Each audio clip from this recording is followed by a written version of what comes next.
Salut! Aujourd'hui, je te parle d'une psy qui dit qu'elle a des problèmes de santé et qui se fait descendre sur Twitter. Tu le sais, j'adore me promener sur Twitter parce que ça permet de voir comment pense la société et aussi d'avoir les actualités.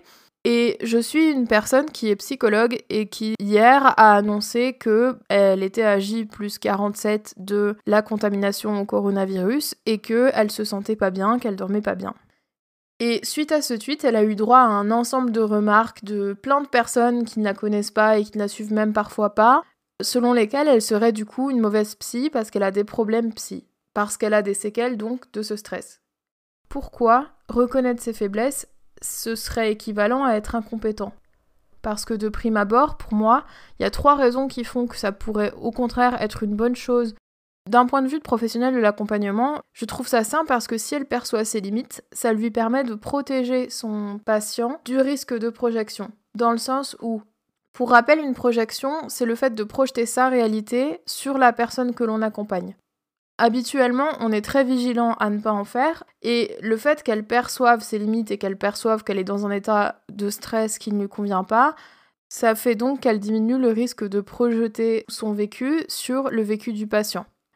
En plus, elle se fait aider, donc elle accepte de ne pas rester dans cet état de stress. Pour moi, c'est plutôt un bon signe. Et je pense que le fait de vivre ça, ça la rend aussi plus compétente pour accompagner ce genre d'expérience. Comme l'expertise, ça s'acquiert avec l'expérience, ça lui permet de se spécialiser un peu plus dans cette thématique-là. La dernière chose pour moi qui est importante, c'est que elle est humaine avant tout, c'est normal qu'elle ressente du stress. C'est pas parce qu'on est psy qu'on a un bouclier anti-stress ou qu'on est moins exposé à des réactions biochimiques qui ont lieu dans nos cerveaux. Et là, on parle en plus d'un stress lié à un traumatisme, donc c'est quelque chose qui est vraiment hors de contrôle. Et moi, je trouve ça bien, justement, d'arriver à le reconnaître, parce que dans beaucoup de cas de traumatisme, etc., il y a souvent du déni, du « bah, c'est pas grave, ça va passer », du « c'est pas important », etc. Et il y a aussi beaucoup de refus de voir la réalité ou de culpabilité. Dans le cas présent, elle est complètement consciente de ce qui se passe, et en plus, elle le dit, et c'est ok pour elle.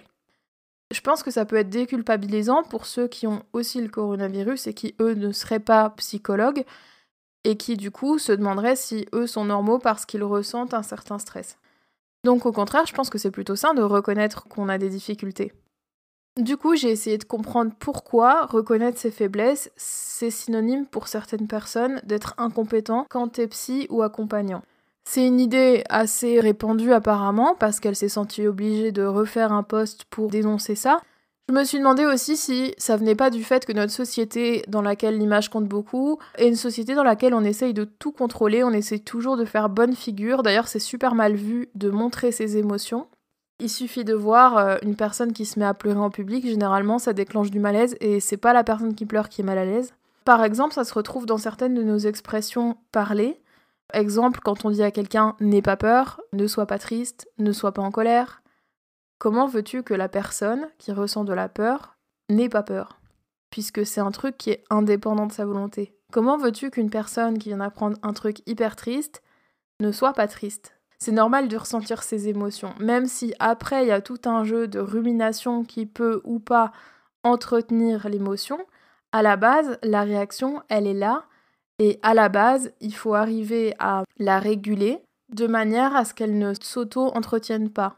Ces 3 exemples, ce sont des exemples d'allocution qui pourraient nous faire penser qu'on a une emprise sur la tristesse, sur la peur, etc., alors qu'en fait, on a bien une emprise. On a une emprise sur les ruminations et pas sur le processus neurobiologique qui a lieu à la racine de tout ça. C'est la fin de cet épisode, j'espère qu'il t'a plu. Si c'est le cas, partage-le autour de toi. Je te mets l'ensemble de mes liens dans la description. On se retrouve demain pour un nouveau contenu. D'ici là, porte-toi bien. Merci pour ton écoute et à demain.